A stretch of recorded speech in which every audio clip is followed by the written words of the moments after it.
आज दूसरा क्लास है, क्लास दूसरा है।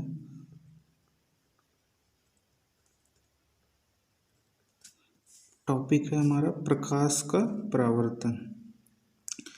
प्रकाश का परावर्तन आज हम समझेंगे क्या होता है। मान लीजिए एक ये सतह है जो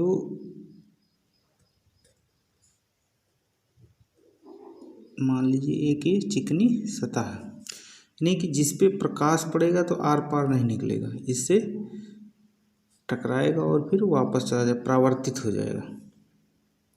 जैसे हम समतल दर्पण भी ले सकते हैं जिसमें हम चेहरा देखते हैं, तो इस पे जब प्रकाश पड़ेगा तो ये परावर्तित हो जाएगा, ठीक। और ये अभिलंब होता है, ये जहाँ पे प्रकाश पड़ेगा वो, ठीक, तो ये परावर्तक बिंदु कहलाएगा, ठीक।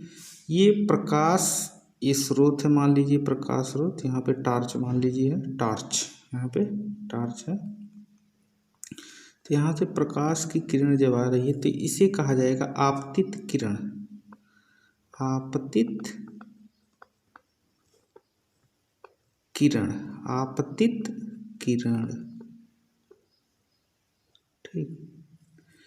और ये जब इस पे पड़ेगा फिर टकरा के जब वापस जाएगा, यही किरण टकरा के वापस जाती है, तो इसे परावर्तक किरण, परावर्तक किरण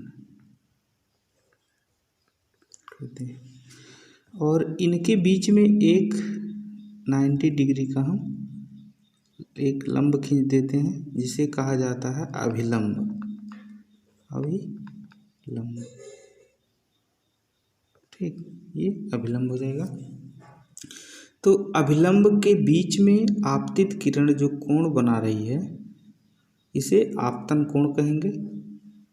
इस कोण को क्या कहेंगे? आपतन कोण, आपतन कोण।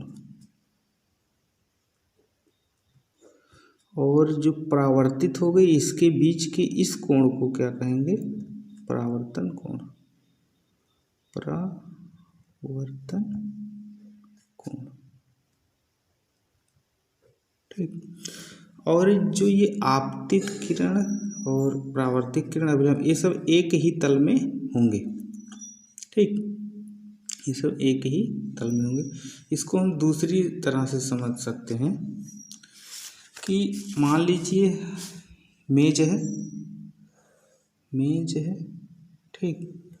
मान लीजिए एक मेज है, मेज, ठीक। और ये मान लीजिए मेज है और इस पे हम एक कांच रख देते हैं, कांच, शीशा, शीशा रख देते हैं। और ये शीशा इस तरह से है कि इस पे जब प्रकाश पड़ेगा तो नीचे नहीं जाएगी, पूरा शीशे की मेज नहीं, लकड़ी का मान लो मेज है। अब इसके ऊपर हम ये शीशा रख देते हैं बड़ा वाला, जैसे मान लो हमें चेहरा जिससे देखना है, ठीक, इस टाइप का शीशा रख देते हैं जैसे चेहरे देखते हैं।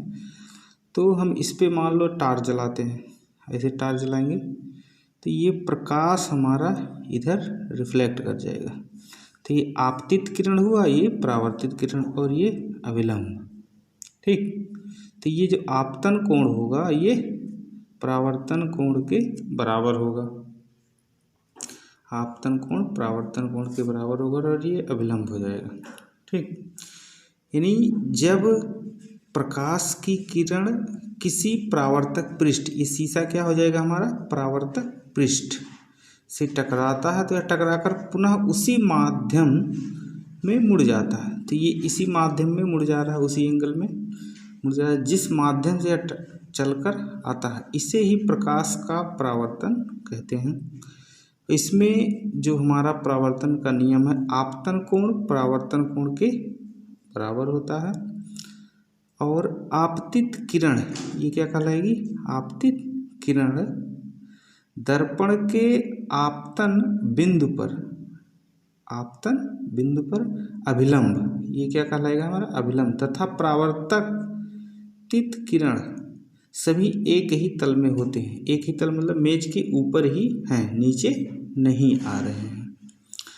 परावर्तन के ये नियम गोलीय पृष्ठ सहित सभी प्रकार के परावर्तक पृष्ठों के लिए लागू होते हैं। ठीक, यानी जो परावर्तक पृष्ठ हो जिससे प्रकाश टकरा के वापस लौट जाए, उन सब पे ये नियम लागू। मान लीजिए सड़क है, उस पे मान लो पानी भरा हुआ है, सड़क है उस पे पानी भरा हुआ है। अब सुबह का समय सूर्य मान लो उदय हुआ, जब सन उदय हुआ, तो इस पे जब प्रकाश पड़ेगा तो ये इसी एंगल में रिफ्लेक्ट करेगा। मान लो आप यहाँ आ रहे थे तो आपको ये चमकता हुआ दिखाई देगा, तो ये आपतित किरण कहलाएगी, ये परावर्तक किरण। इसका ये बढ़िया उदाहरण है,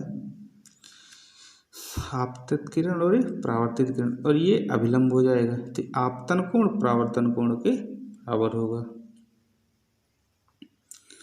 तो ये टॉपिक हो गया। अब हम इसे समझ लेते हैं। प्रकाश का परावर्तन, जब प्रकाश की किरण किसी परावर्तक पृष्ठ से टकराता है तो यह टकराकर पुनः उसी माध्यम में मुड़ जाता है, उसी माध्यम में मुड़ जाता है जिस माध्यम से यह चलकर आता है। इसे ही प्रकाश का परावर्तन कहते हैं। परावर्तन का नियम क्या है? आपतन कोण परावर्तन कोण के बराबर होता है। आपतित किरण दर्पण के आपतन बिंदु पर अभिलंब तथा परावर्तित किरण सभी एक ही तल में होते हैं। परावर्तन के नियम गोलीय पृष्ठों सहित सभी प्रकार के परावर्तक पृष्ठों के लिए लागू होते हैं। अभी जो चीज़ें मैंने पहले समझाया वही चीज़ें यहाँ लिखा हुआ है, तो आप इसको समझ सकते हैं। ये क्या होगा हमारा? आपतित किरण। चलो बताओ ये क्या होगा? परावर्तित किरण। परावर्तित किरण ये कौन सा कोण कहलाएगा? आपतन कोण। ये कहलाएगा आपतन कोण। ये क्या कहलाएगा? ये वाला परावर्तन कोण। परावर्तन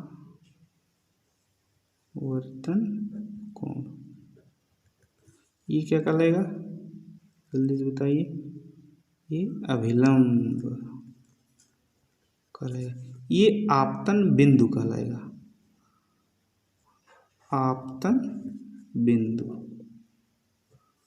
और ये जो हमारा है ये परावर्तक पृष्ठ है, ये पूरा परावर्तक पृष्ठ। ठीक, तो ये हो गया पूरा, आप देख सकते हैं इसे, और इसे आप नोट कर लीजिएगा।